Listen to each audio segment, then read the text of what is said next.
நண்பர்களே, நீங்கள் பார்த்து கொண்டிருப்பது உங்கள் கௌசிகா ரிவ்யூ. சரி, வாங்க வீடியோக்குள்ள போய் என்ன நடக்க போகுது அப்படின்ற இன்ட்ரெஸ்டிங்கான விஷயத்தை தான் நீங்க இந்த வீடியோவில் பார்த்து தெரிஞ்சுக்க போறீங்க. நம்ம ராஜேஸ்வரி, மறுபக்கம் விஜய், அது மட்டும் இல்லாமல் மல்லி, இவங்க 3 பேரும் சேர்ந்துன்னு சும்மா வேற மாதிரி ஒரு பக்கம் சீனை கிரியேட் பண்ண போறாங்க. அது மட்டும் இல்லாமல் அந்த ராஜேஸ்வரி இருக்கால, அவ செஞ்ச தவறுகள் எல்லாமே ஒரு பக்கம் வெளிச்சத்துக்கு வருது. இதுக்கப்புறம் ராஜேஸ்வரியால தப்பிக்க முடியாது.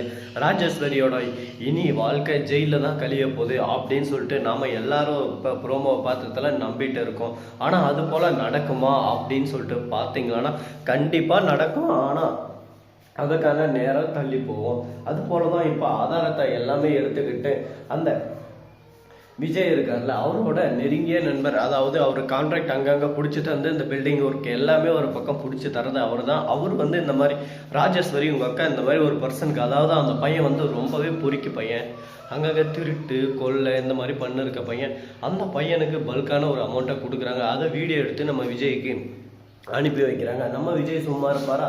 அந்த வீடியோ ஆதாரத்தை எடுத்துக்கிட்டு வெச்சாம்பாரு ஆப்பு அப்படின்ற மாதிரி ஒரு பக்கம் அந்த வீடியோ ஆதாரத்தை எடுத்துக்கிட்டு அழகாக நம்ம விஜய்க்கு வீடியோ கால் பண்ணுறாரு. உடனே அதை பார்த்ததும் நம்ம விஜய் சும்மா இருப்பாரா? அந்த நபரை அழைச்சிட்டு போயிட்டு போலீஸ் ஸ்டேஷனில் கம்ப்ளைண்ட் பண்ணுறாரு ராஜேஸ்வரி மேலே. இந்த மாதிரி என்னோட மல்லி எந்த ஒரு தப்பும் செய்யல, அது மட்டும் இல்லாமல் சுடரை கொன்னது இவதான் அப்படின்னு சொல்லிட்டு சொல்கிறாங்க. ஏன்னா சுடரை கொன்ன பர்சன் இவன் தான். இவன் மட்டும் இல்லாமல் இவனோட கூட்டாளியும் தான். இவங்களுக்கு எதுக்கு இந்த ராஜேஸ்வரி பணம் கொடுக்கணும்? என்கிட்ட நிறைய வழிகள் இருக்குது, நான் எதுக்கு வேணாலும் பணம் கொடுத்துருப்பேன், அதுக்கான எவிடன்ஸ் என்கிட்ட இருக்குது. நீ எப்படி நான் பணம் கொடுத்ததாலாம் ஒரு விஷயமான்னு சொல்லிட்டு என்ன நீ எப்படி சந்தேகம் பண்ணலாம்? என்கிட்ட நீ எப்படி ஆர்கியூமெண்ட் பண்ணலாம்? பர்சனலாக எங்களுக்குள்ள ஒன்றுமே இருக்காதா? அது மட்டும் இல்லாமல் அவன் எனக்குன்னு எந்த ஹெல்ப்பும் பண்ணிக்க மாட்டான்னு சொல்லிட்டு நினைக்கிறேன் அப்படின்னு சொல்லிட்டு கேட்க, இதோ பார் ராஜேஸ்வரி, கம்பி கட்டுற வேலை, காது குத்துற வேலை இதெல்லாம் வேணாம். சரி, ஓகே, நீ எதுக்காக கொடுத்த நீயே சொல்லு. அது மட்டும் இல்லாமல் அவனும் சொல்லணும். அவனை அடிச்சு அவங்க மூஞ்ச உடைச்சு உண்மை எல்லாமே நாங்கள் வர வைப்போம். எந்த ஒரு விஷயத்துக்காக உன்னை சாதாரணமாக விட்டுருவோம்னு சொல்லிட்டு மட்டும் சத்தியமாக நினைச்சிடாத அப்படின்னு சொல்லிட்டு விஜய் ஒரே வார்த்தையில் பொசுக்குன்னு சொல்லிட்டாரு. இதனால பயம் ஒரு பக்கம், அதிர்ச்சி ஒரு பக்கம். அப்பா என்னடா டே, வசமா மாட்டிக்கிட்டோம்ளோ, இதுக்கப்புறம் நம்ம வாழ்க்கை எங்கே போக போகுது, என்ன நடக்க போகுதுன்னு சொல்லிட்டு தெரியலையே அப்படின்னு சொல்லிட்டு ராஜேஸ்வரி ஒரு பக்கம் மனசுக்குள்ள கதறி கதறி தேம்பி அழுந்துட்டு இருக்காங்க. என்ன நடக்க போகுது, ஏது நடக்க போகுதுன்னு சொல்லிட்டு தெரியாம எல்லாம் நல்லதுதான் நடக்க போகுது.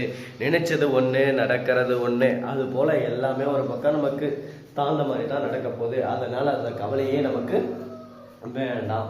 சரி, போனதெல்லாம் போகட்டும். இப்போ நம்ம ராஜேஸ்வரியோட நிலைமை என்னாச்சு, ஜெயிலுக்கு போனாங்களா இல்லையா அப்படின்னு சொல்லிட்டு பார்த்தீங்கன்னா அவங்க ஜெயிலுக்கு போயிட்டாங்க.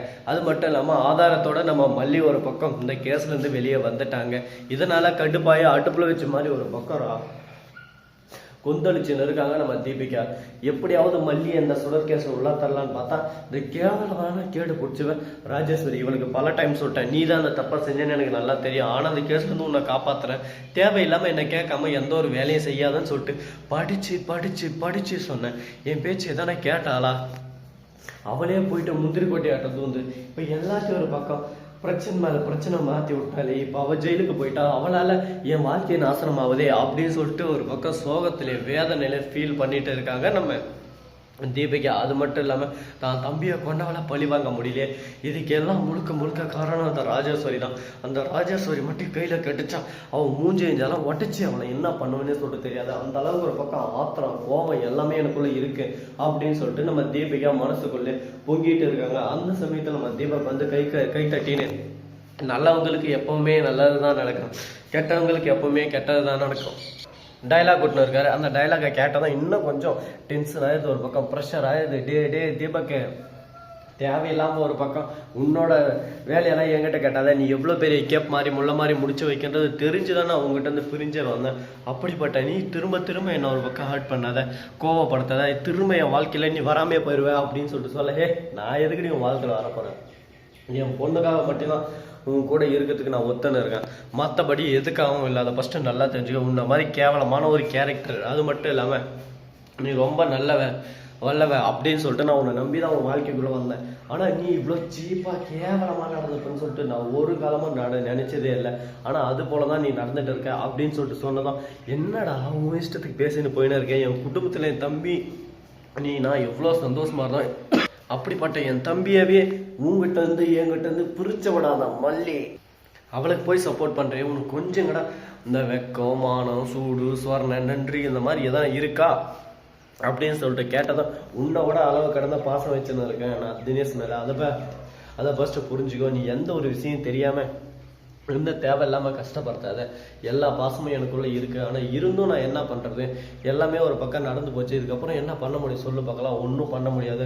போனதெல்லாம் போயிருச்சு. இதுக்கப்புறம் இதை விட்டுட்டு இதுக்கப்புறம் எப்படி நம்ம எழுந்து வரணும் அப்படின்றத தான் பார்க்கணும். அதை விட்டு உன் தம்பி இறந்துட்டான், இதுக்கப்புறம் ஒன்றும் பண்ண முடியாது, அவனுக்காக ஒரு பொண்ணோட வாழ்க்கை அளிக்கணும்னு நினைக்கிறேன், நீ எல்லாம் ஒரு பொண்ணா அப்படின்னு சொல்லிட்டு அணுவணுவா கேள்வி கேட்க ஆரம்பிக்கிறேன். இந்த கேள்விக்கெல்லாம் பதில் இல்லாமல் ஒரு பக்கம் தீபிகா ஒரு பக்கம் சைலண்டா, நீ என்ன வேணா சொல்லுப்பா, அதை பற்றி எல்லாம் எனக்கு கவலை இல்லை, நீ பேசுறது தான் ரைட்டு, நீ பேசுற, ஆனால் நீ பேசுறது எல்லாமே தப்புன்றது உனக்கு ஒரு நாள் புரியும்.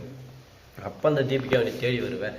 அது மட்டும் இல்லாமல் இந்த மல்லிக்கு ஏதான ஒரு பிரச்சனை வரும், அதில் அவளை பிடிச்சி நான் ஜெயிலில் தள்ளாம விட மாட்டேன், இது என்னோட வாக்குறுதி, இதுதான் என்னோட சத்தியம் அப்படின்னு சொல்லிட்டு சொல்கிறாங்க. இந்த வீடியோ உங்களுக்கு பிடிச்சிருந்தா லைக் பண்ணுங்கள், கமெண்ட் பண்ணுங்கள், ஷேர் பண்ணுங்கள், டிண்டிங் பெல்லை தட்டி விட்டு போங்க. அப்போ தான் நாம் போடுற அடுத்தடுத்த வீடியோ உங்களுக்கு கூட நோட்டிஃபிகேஷனில் வந்து கொண்டே இருக்கும். மிக்க நன்றி. தேங்க்ஸ் ஃபார் வாட்சிங். Tata, see you. நன்றி, வணக்கம், வந்தனம், வருக தருக.